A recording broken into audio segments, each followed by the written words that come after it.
अस्सलाम वालेकुम, welcome back to my YouTube channel. कैसे हैं आप सब? उम्मीद है बिल्कुल खैरियत से होंगे। आज मैं करने लगी हूँ आप लोगों के साथ शेयर आर्म होल की बिल्कुल परफेक्ट कटिंग। अच्छा, ये वही ड्रेस है जिसकी मैंने आपको स्लीव्स की कटिंग सिखाई थी। अब आज हम आर्म होल की कटिंग करने लगे हैं। इसके लिए मैंने ये फैब्रिक लिया है और ये जो शर्ट है इसका ये बॉर्डर है। और बॉर्डर जो है नीचे वाली साइड पे नहीं करूँगी, मैं बॉर्डर को ऊपर वाली साइड पे करूँगी। ये देखें आप, ये बॉर्डर को मैं नेक वाली साइड पर करूँगी और मुझे लग रहा है कि इस तरह इसका थोड़ा सा स्टाइल चेंज हो जाएगा और ये स्टाइलिश सा मेरा ड्रेस रेडी हो जाएगा। ठीक है।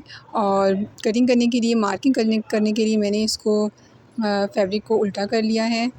सीधे फैब्रिक पे आप लोगों ने कभी भी मार्किंग नहीं करनी, आपने हमेशा फैब्रिक उल्टा करना है और फिर उसमें मार्किंग करनी है। ये मैंने फैब्रिक उल्टा कर लिया है और अब मैं इसकी मार्किंग करूँगी। फोल्डिंग के बाद मैंने ऊपर एक सीधी लाइन ड्रॉ कर ली। इस तरीके से मैंने सीधी लाइन ड्रॉ कर ली। फिर उसके बाद मैंने ऊपर से नीचे की तरफ 8 इंच पर शोल्डर की लेंथ का निशान लगा लिया। यहाँ पर 8 इंचज़ पर हम शोल्डर की लेंथ का निशान लगाएंगे। अच्छा, शोल्डर की लेंथ हम उतनी ही रखते हैं जितना हमारा शर्ट का तीरा होता है। तीरा अगर 7 इंचज़ का हो तो शोल्डर की लेंथ भी हमारी 7 होती है। अगर तीरा 8 इंचज़ का हो तो शोल्डर की लेंथ भी 8 इंचज़ ही होगी। अमूमन जो हमारा मीडियम साइज़ की शर्ट का तीरा होता है वो 8 इंचज़ होता है। टोटल 16 इंच और उसका हाफ़ जो है 8 इंच होता है और ये हमारा मीडियम साइज़ होता है और शोल्डर की लेंथ भी हमारी 8 इंचज़ ही होती है।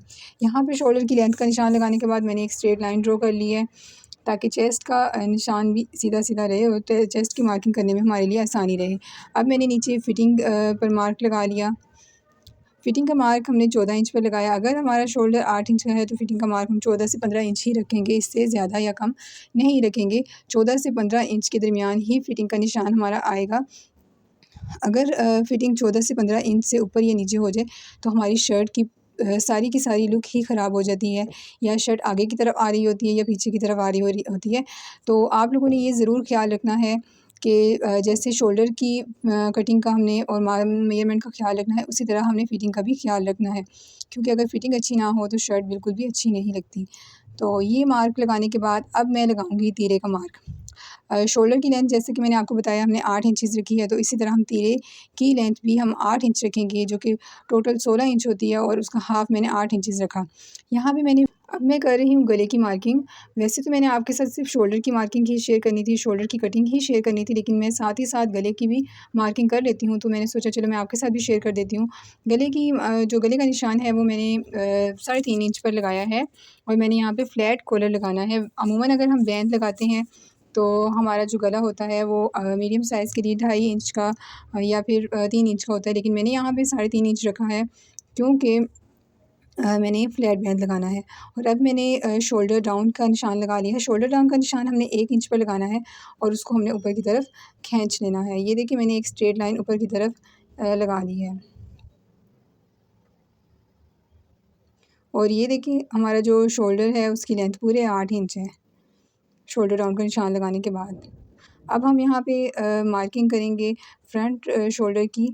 तो फ्रंट वाले का हम यहाँ पे नीचे वाली साइड पे अगर हमारा तीरा 8 इंच है तो हम 7 इंच का निशान लगाएँगे फ्रंट शोल्डर के लिए। पहले एक निशान लगाया हमने और फिर दूसरा निशान हमने 1.5 इंच के फासले पर लगाया और ये हमारा मार्क होगा बैक शोल्डर के लिए। ये ये हमारा निशान है बैक शोल्डर के लिए। और अब हमने नीचे से ऊपर की तरफ लाइन को सीधा मिला लेना है तीरे के मार्क के साथ, फ्रंट शोल्डर वाले मार्क को भी और बैक शोल्डर वाले मार्क को भी। इस तरीके से मैं इसको थोड़ा-सा मार्किंग को डार्क कर रही हूँ ताकि आपको ठीक से नज़र आए, क्योंकि फैब्रिक जो है हमारा वो उल्टा है और उल्टे फैब्रिक पर ही मैं हमेशा मार्किंग करती हूँ। और थोड़ा-सा यहाँ पे मुझे लाइट का भी इशू आ रहा है, इसलिए भी आई थिंक आपको नज़र नहीं आएगा, लेकिन मैं मार्किंग डार्क कर रही हूँ। मेरी कोशिश यही है कि आप लोगों को ठीक से समझ आए।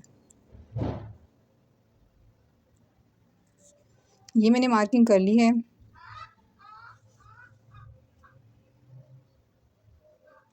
अब हमने जो शोल्डर की हमारी लेंथ है उसके हाफ़ में हमने एक मार्क लगा लिया और ये जो हमारा निशान है ये हमने इसलिए लगाया है कि यहाँ से हमने शोल्डर की गोलाई करना स्टार्ट करनी है। अक्सर जो बिगिनर्स होते हैं उनको पता नहीं होता, वो ऊपर से ही शोल्डर की शेप राउंड करना शुरू कर देते हैं, जिससे कि हमारा शोल्डर जो है वो ख़राब हो जाता है, उसकी कटिंग ख़राब हो जाती है। ये हमने फ्रंट का निशान लगाया, ये जो सेंटर पे हमने मार्क लगाया, यहाँ से हमने स्टार्ट करना है और गोलाई देते हुए हमने चेस्ट तक ले आना है इसको, जहाँ पे हमने चेस्ट की मार्किंग की है। फ्रंट की भी हमने इसी तरह ये देखिए हमने कर ली, और बैक की भी हमने गोलाई देते हुए यहाँ पे मार्किंग कर ली। अब इसके बाद बारी आती है कटिंग की। अब पहले तो मैं फ्रंट और बैक शोल्डर को एक साथ ही कटिंग करूँगी। सबसे पहले मैंने नेक कट कर लिया, नेक की मार्किंग कर ली, जो बेसिकली शर्ट का तरीका होता है, और यहाँ पे हमने शोल्डर राउंड की भी कटिंग कर ली।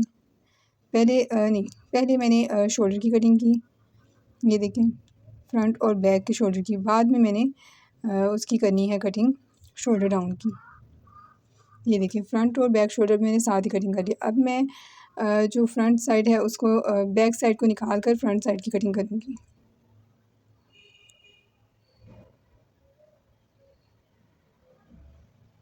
ये देखिए अब जो है मैंने इसको दोबारा से फ़ोल्ड कर लिया है, और अब मैं इसकी कटिंग करने लगी हूँ फ्रंट शोल्डर की। इस तरीके से अगर आप लोग मार्किंग करेंगे तो आपका शोल्डर बिल्कुल एक्यूरेट आएगा। अगर आप लोगों को मेरी ये वीडियो पसंद आई है तो मेरे चैनल को लाइक और सब्सक्राइब ज़रूर कर देना है आप लोगों ने, और अगली वीडियो का इंतज़ार करना है। तब तक के लिए अल्लाह हाफ़िज़।